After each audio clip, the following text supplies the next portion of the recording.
What's up everyone? In this video, we're doing a deep dive for Season 1, Episode 3 of House of the Dragon, titled The Second of His Name.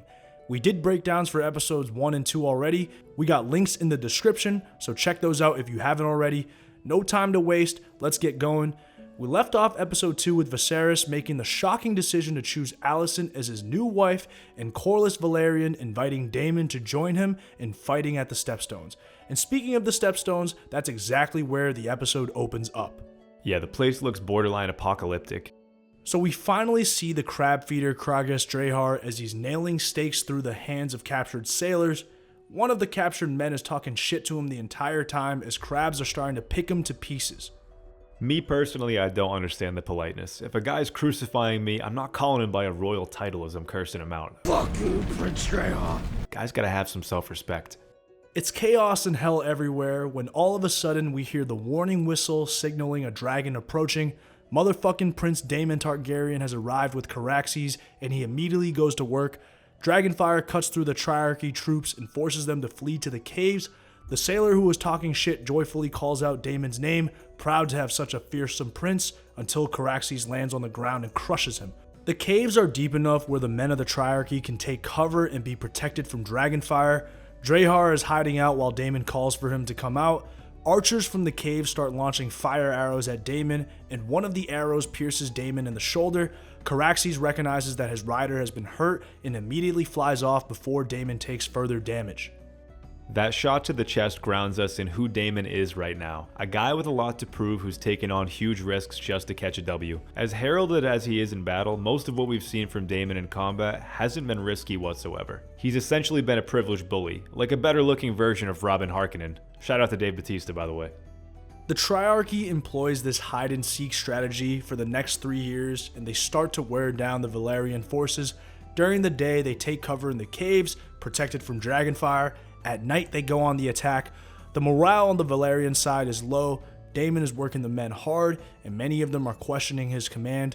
Because Daemon and Corlys started the attack without Viserys' permission, he doesn't offer them any help during this 3-year period. At the same time, neither Daemon nor Corlys have explicitly asked for help either. After Viserys initially refused to handle the Stepstones problem, Corlys said, "Fuck that, Daemon and I are going in without you. These are prideful men after all." Tywin Lannister, who now sits on the small council, tries to get Viserys to help, but he refuses. Things are getting bad, as even women of noble blood are being abducted when traveling through the Stepstones. You start to wonder if there might be a better solution here. Politically, it's a lose-lose situation for both Viserys and Daemon/Corlys. It makes all of them look like they don't really know what the hell they're doing, and it weakens the sentiment around the crown itself. Like, you should really be able to handle something this small, and I'm sure it's cost King's Landing a shitload of cash with all the pirating going down. Eventually, Vaemon Velaryon, brother of Corlys, sends a letter to Viserys asking for help. Viserys is hesitant because sending help would basically reward the bad behavior from Daemon and Corlys. Then why not send it? Because it is a war started by two malcontents. Alicent reminds Viserys that the Crabfeeder thriving would ultimately be bad for business, so he should put his pride aside and send help. Viserys ultimately agrees and sends Sir Adams to Dwarfstone to tell Daemon that aid is coming to the Stepstones. We then see Daemon, Corlys, and the rest of the Valyrian squad holed up at Dwarfstone. They have 16 to 18 ships, 700 foot soldiers, and 60 knights remaining. They have about 2 weeks of rations before they run out. They need more supplies from Driftmark, but that'll take time. The Triarchy has archers posted above and foot soldiers fighting below, and anytime the dragons attack, they retreat to the caves. The only way to win this war is to bait them out of the caves. When Daemon returns from an unsuccessful siege, Vaemond is already openly complaining about Daemon's lack of support from Viserys, and this complaining pisses off both Corlys and his son Laenor. Blood or no, Vaemond, I will not have you stoke mutiny. Also, shout out to this Asian dude. First Asian dude I've seen in this fucking universe. Represent, homie. Represent. Morale is, not great, but screw this Vaemond guy. At this moment, Sir Adams arrives with a message from Viserys that aid is coming. This pisses Daemon off, and he takes his frustration out on poor Sir Adams, beating the absolute fuck out of him. I guess Daemon is saying no to the aid. Turns out Daemon is not cool with the help from big bro Viserys. It makes sense considering this whole gamble was an effort to show his strength to the realm and essentially tell his brother he should have been named the heir all along. Say what you will, but nobody wants to be helped out by big bro in this situation. Did he have to kill or at least give lifelong CTE to the royal messenger? No, but Daemon hasn't been always known for his restraint. So in the letter, Viserys tells Daemon he has ordered 10 ships and 2,000 men to join them in the Stepstones. Now this lights a fire under Daemon's ass since he wants to prove that he doesn't need Big Bro's help to win this. So he offers to be the one to draw out the Triarchy from their caves. This results in an epic scene which we'll break down. Daemon rose from Dwarfstone to Bloodstone by himself to pretend to surrender. All of the Triarchy are watching from the caves as Daemon stands on a mound and waves a white flag. The Crabfeeder sees this and is cautious, so he sends some of his men to scout it out. Archers have arrows trained on Daemon in case he tries anything tricky. Daemon bends the knee and holds his sword out in a submissive position. As one of the men walks up to grab the sword, Daemon pulls out a concealed short sword and dices him to death. No lie, the first time I saw this, I did a little fist pump. Yeah, if you know anything about Daemon, he's never the type to willingly surrender. Anyways, the other men swarm, but Daemon is too elite and cuts them down with ease. He's got to move quickly though, since arrows start flying in. The surrounding shipwreck provides a little bit of cover, but Daemon's got to find a better hiding place quick. To make things more complicated, he's got to chop down incoming Triarchy soldiers while trying to escape for cover. This scene is pretty legendary. It's the first large-scale combat we get this season, and it does not disappoint. It's also a huge test for Daemon as a character. Daemon goes on an MVP run and kills 15 or so guys before finally taking 2 arrows to the torso and 1 to the back leg. He crawls under a wooden structure while another flurry of arrows rain over him. It's not looking good for our sweet prince. Once you look at how this is all arranged, you understand that Daemon has to pretty much outrun target practice for several dozen archers while being in an incredibly visible location. Also, it may be the grayscale, but Rhaenyra has got to be a top 5 nastiest looking character in the show. Yeah, Rhaenyra is fucking disgusting. If I looked like that, I'd probably cause a fucking mass uprising as well. Anyways, the Crabfeeder signals the rest of the men, and they come flooding out of the caves to surround Daemon. Even though he's immobilized, he just murked 15 dudes, so I understand why they'd want to roll super heavy. Love the way they cut the sound out and overlay the horns and percussion in the background on this approach scene. It reminds me of some of the more intense battle scenes from Lord of the Rings, especially towards the end of the Fellowship.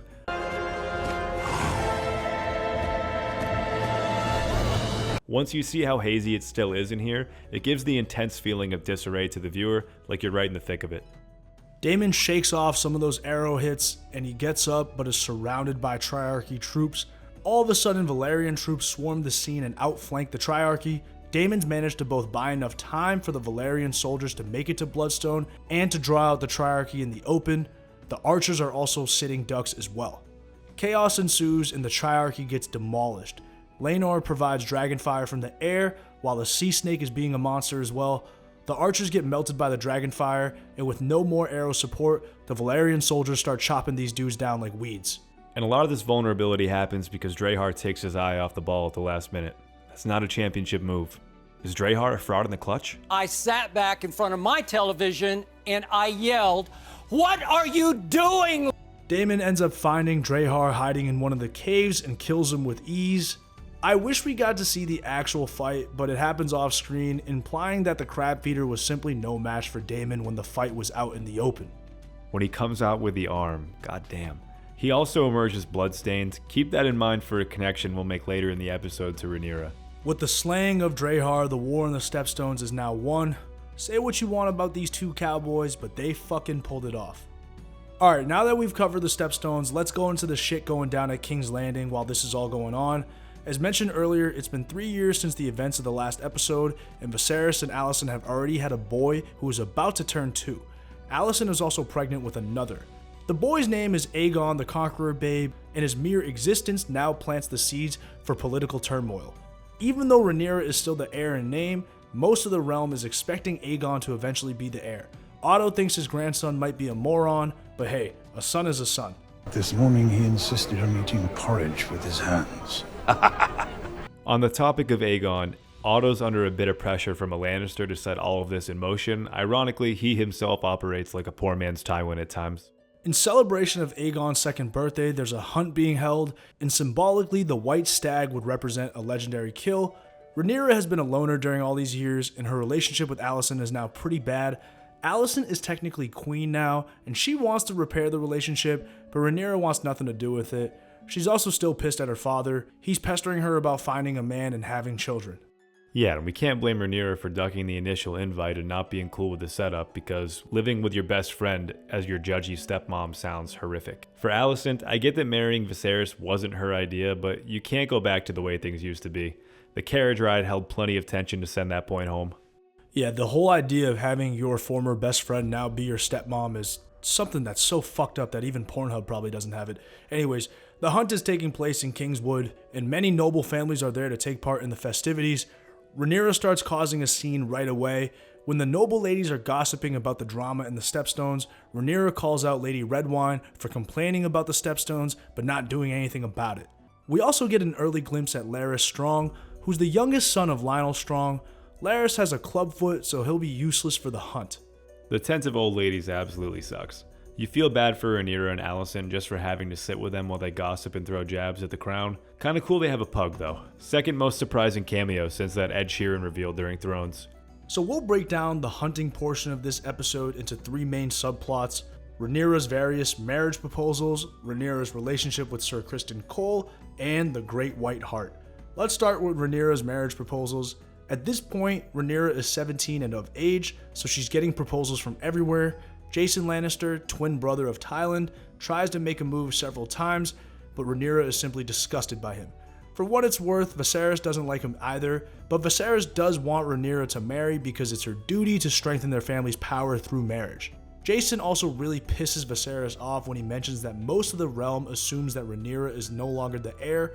Naturally, young Aegon will be the heir once he's older, but Viserys is fervent in his support for Rhaenyra. Either way, Jason gets DQ'd almost immediately. Brought zero game to the table, basically just bragging about how big his rock is. The rock is thrice the height of the high tower in Old Town, taller still than the wall in the north. Do you think maybe he's compensating for something? Also, by working around Viserys and being assumptive that the royal line of succession wouldn't include Rhaenyra post-marriage to him, he's blatantly disrespecting the crown. Otto himself makes an insane offer to set Rhaenyra up with his grandson, the 2-year-old Prince Aegon. Naturally, Viserys is shocked by this offer, and Otto immediately is like, "Oh, my bad, let's never speak of this again." Let us speak no more of it. He is a sicko. Viserys getting quietly hammered because he's so annoyed at everybody else at the party is a classic maneuver. Didn't know he had that in his bag. For all his faults, Viserys spit some grade A bars during this episode. Do you think that House Targaryen wants for strength? Sometimes you forget this guy can snap out of his goofy trance and lay a verbal beatdown. Gotta love that Viserys is still gonna ride for Rhaenyra. He has a good heart and has only shown genuine interest in preserving her claim to this point. It is a major issue since Rhaenyra will eventually have to get married for stability. There's no way the realm would accept her if she were also unmarried by the time she ascended the throne, so he's looking out for her in that regard.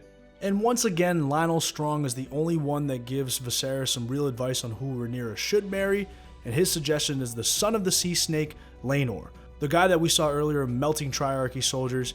He's of pure Valyrian descent, and this would help bridge the gap between the two houses. The reasoning is indeed sound, and Lord Strong has proven to be unbiased before. Viserys keeps the bender going to free his mind, a tale as old as time, which actually produces a really important yet hilarious conversation with Alicent. Viserys absolutely turned talking about how his hypothetical son was going to be an elite king. Sounded like a buzzed dad talking about his kid's potential at a Little League game between sips off a bottle of Pepsi that smells a lot like Southern Comfort. You see the divide between the respect for power of dragons and the thought/prophecy he holds in high regard. Remember, this guy is a history nerd, not a fighter. He doesn't call Aegon's birth a mistake, but he does imply that he has no clue what to do right now about the heir situation. Rhaenyra and Viserys eventually do have that father-daughter convo, and the main issue pops up again. Rhaenyra is just really worried that she'll be left behind and replaced by Aegon as heir, and she thinks that Viserys is just trying to peddle her off in a strategic marriage. This connects to that pretty big scene her and Viserys make at the start of the episode before the hunt. Marrying somebody like a Lannister would also weaken her claim and open a lane for Lil Aegon, which is where a lot of her suspicion and anger comes from. Viserys mentions that he and the late Queen Aemma were also promised to each other when Viserys was 17, and Rhaenyra has to fulfill her duty to the realm, Viserys keeps emphasizing that he doesn't want to replace her as heir. They come to a compromise. Rhaenyra must marry, but she gets to choose her match. In my opinion, that's pretty fair. That same similarity between Rhaenyra and Daemon from episodes past rears its head with Viserys' comments. I respect Viserys' honesty and the reasoning behind his marriage proposals. He finally made some progress with the angle to strengthen her own claim. You weren't getting anywhere here until you allowed her some input on that, and that's just the way she rolls. The final pledge from Viserys is big time, and this will go a long way in cementing the trust between these two. Also, during this hunt, Rhaenyra and Criston Cole get some quality bonding time. It first starts when Rhaenyra gets pissed off at Viserys for trying to marry her off, which we just talked about. So she takes a horse and storms off from the camp into the Kingswood Wild. Criston Cole has to follow her since he's her knight, and that's where the two have a crazy-ass adventure. He's a boy-next-door type offering some humble perspective as a skilled blue-collar knight. They end up camping for a night deep in the Kingswood, and a wild boar attacks them out of nowhere. Rhaenyra almost dies, but Cole comes in last second and saves her, and then she stabs the fuck out of the boar and gives the finishing blows. There's blood squirting all over her. Absolutely gruesome. We knew Cole could throw down, but as it turns out, Rhaenyra's got some hands too. Pretty much every scene in this episode bolsters her independence and badass potential. The next day, before they ride back to rejoin the rest of the hunt, they see the famed White Stag. Very symbolic for Rhaenyra. For sure. There's something to be said about the fact that she encountered it and yet it remains roaming free. She felt no need to prove herself through killing it. They roll back to the camp with a dead boar in tow and blood all over Rhaenyra's hair and face. I fucking love Rhaenyra, dude. What a beast. I also love this theme music for her. Yeah, if you zoom in on this entrance, you can gauge from the reactions around her that there are several people who are either shocked or a bit taken aback by her looking so fierce. Except Harwin Strong, he loves that shit. Is this a subliminal warning shot to everybody who doubts her? Yeah, it felt like a giant middle finger to everybody else at the hunt. Alright, let's finish off with how the hunt actually went and what it represents. Before the hunt begins, some of the men say that the White Stag, aka the White Hart, has been spotted. We mentioned earlier that Rhaenyra ends up being the one who spots it, but back to the White Hart. It's a symbol of royalty, so being able to kill it would symbolize a lot for young Aegon, even though he's fucking 2. Otto is trying to plant the seed in Viserys' head, making it seem like the gods are showing their favor towards young Aegon, anything to make Viserys declare him the heir. They don't end up finding the White Hart, but they do find a pretty massive stag. Otto is disappointed, but hey, the gods have spoken, your grandson isn't the guy. The stag is tied down for Viserys to kill, but his first stab is measly. It takes him one more stab to really put the stag down. Killing of the stag was tough to watch. It also highlights Viserys' ineptitude / regressing physical health because he had zero shot without all that help. Otto really tries to push this White Hart narrative to help Aegon's case for king. It happens numerous times throughout the episode. Post-hunt, Otto meets with Alicent to plant seeds in her mind that Aegon is the right ruler since he'll unite the realm. Alicent seems unenthusiastic at first, but Otto keeps emphasizing that Aegon is the one being robbed. It's difficult because this is pure misogyny at work, but the misogyny will benefit Alicent's own son. So what do? Otto tells Alicent to guide Viserys to the right path. He really doesn't quit. The first thing he did after a long carriage ride back was launch right into a campaign pitch for a 2-year-old to usurp Rhaenyra's position. He makes some good points about the overt sexism of the realm, but this is also a little dramatic from his point of view. Viserys looking like Chen post St. Paddy's Day, we've all been there a time or two. Despite the role Alicent has played in Otto's scheme, I really like what she did here. She's still a good person who is pumping the brakes on her slimy dad's bullshit. Her advice to Viserys on the Stepstones also helps to drown out some negative Otto influence. Alright, that does it for our episode 3 breakdown. We'll be back with episode 4 soon. Thanks for watching. Catch y'all later.